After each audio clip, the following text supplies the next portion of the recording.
You may be getting sick of these stuck videos, or you think it's not true. This is pure reality. This is reality YouTube at its finest.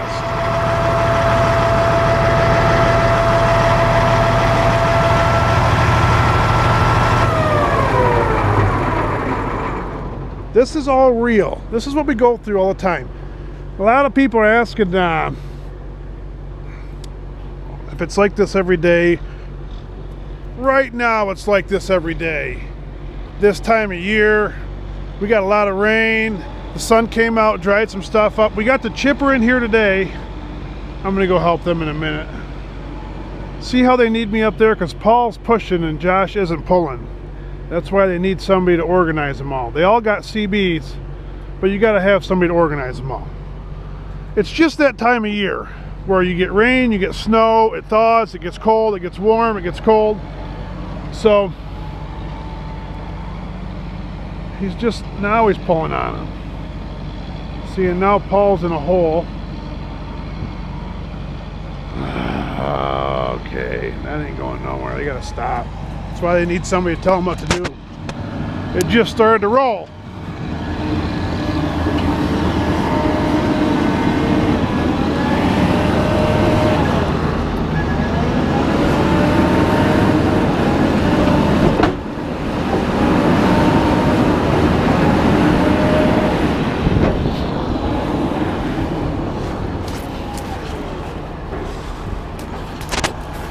Oh Lord, what do we got here? A bunch of dead ash they must have planted in here.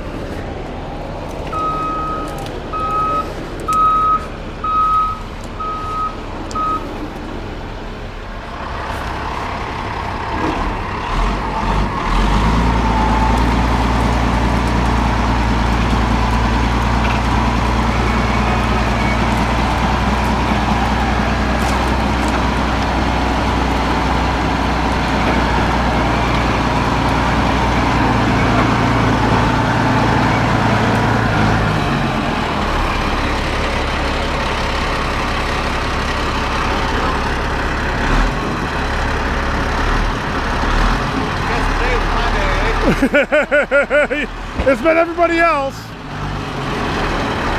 Hopefully we just get out of here. You're the last one for the day, so get her healed up.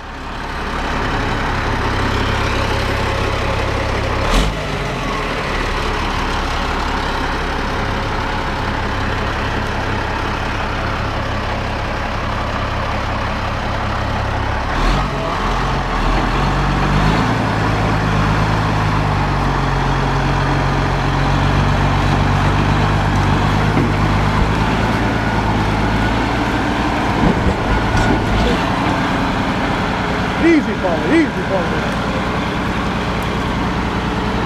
That's all frozen right there. It's not so much other places.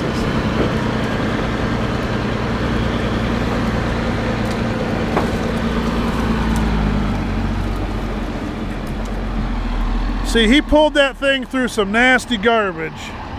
These trucks and trailers are built to get beat up. I don't want them to, but they build them strong. Them trucks aren't just over-the-road trucks. I'll have to do a video on how they're special built for what we're doing. And the trailers are too. All these bump plates, all this stuff. We're all made to push on them and pull on them. All that. But he's our last truck for the day, so we're gonna get stuff cleaned up here and hopefully get cold enough to freeze a little bit tonight. We got a little bit of sunshine. That did not help us at all. And hopefully it'll freeze up tonight. There's not a whole lot of wood here. Hopefully we'll get it all done and get out of here before we have any more troubles. But probably gonna have to push that corner back a little more. It's hard for the trucks to make this turn right here.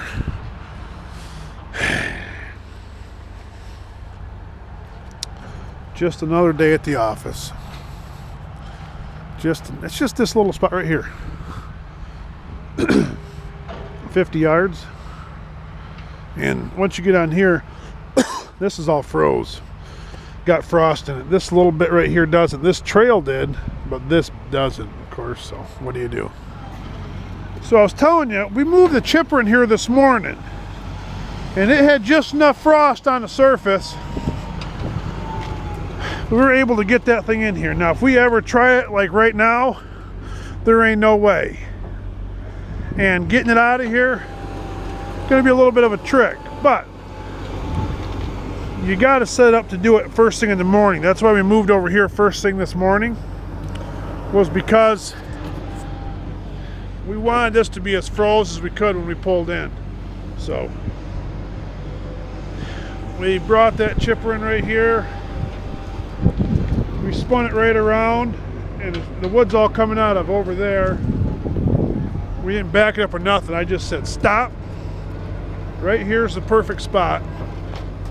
And went to put my stiff legs down, and they just disappeared. So it took probably a half hour or 45 minutes to get enough blocks cut to go underneath these stiff legs. There's like right here, it is just, we stacked them all nice and neat, but that stiff leg would just go right down. And especially the other side over there, that was worse than this side.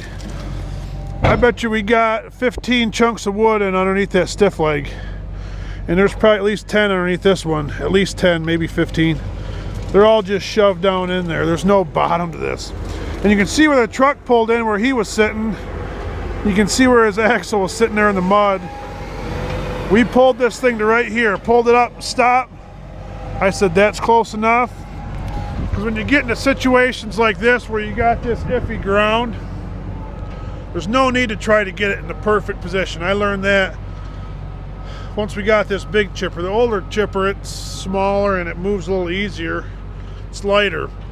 But when we got this new one, trying to get in the perfect spot isn't always worth it. Sometimes it's easier to build a small landing, get this thing in there, and then build around the chipper, because this was a prime candidate for the landing malfunction, because we just got it in here and stopped, and that's where it's going to sit. It ain't moving.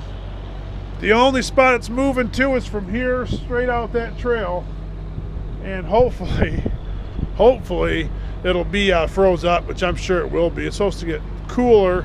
The guys are going to backblade all this, clean all this up right now, let it start freezing, and it's below freezing right now, but the sun doesn't help us, and the sun is just about ready to go down. So once the sun goes away, we'll be fine. But so we got the chipper here. We got it up off the ground enough. It's still, I like the chipper to sit at an angle like this, because your wood comes in the back, and I like it to go feed in real nice. But it's actually at the opposite angle like this, so the wood's coming in at the opposite angle of the chipper. But you can tell in my fuel tank that she's not where I want her to be, but you just gotta just bear with it and push through it and just get this job done. It's not a huge job, which means I'll be moving again here. Probably not this week. Beginning of next week I'll be moving. But yeah, it was all nice and hard up here. Solid. The tires back here are fine on the chipper. And up there is kind of in a hole. So some people ask how we don't rip this thing in half. Moorbark builds these. Serious. The framing on this is pretty impressive. I'd love to see one getting built in the factory, and they let me sneak in there so that I could be able to get some video of just when they start building it from the frame up, because it's pretty impressive. You can see the frame right here, and that runs all the way through here. They cut out for that, and then it keeps going all the way forward. And some people wonder how we didn't rip the belly out of this thing. It's because they understand how difficult it is for this wood stuff. It's difficult. you're constantly putting it in places it shouldn't be, and that's just what you got to do. But yeah, that frame runs along the whole thing, and that runs all the way up to right here. Then it shoots up right here at your stiff legs, and they got bars going across. Then they have your V12 platform up here that hangs out over the front. So then the 300-gallon hydraulic tanks sit on the front. So there you go. That's why I can withstand all this stuff, you know, because let me tell you, pulling in and out of places is enough mess, but the stuff going on in here is a whole nother ball game. There's a lot of stuff going on in there. And right there, the fact that you can put wood in this thing and that not blow apart. Some of the trees that go through this thing are unbelievable, and the amount of wood coming out that spout is unreal. That's why if you look way up on top, the one tab on that side of my deflect is broke off. I've actually broke both tabs off. They re-welded them both on, and one's already broke off. There's so much wood coming out of that spout that it'll break off them tabs, and your spout will sit there and go like this. It'll bust the steel right off because you're putting wood right through it. So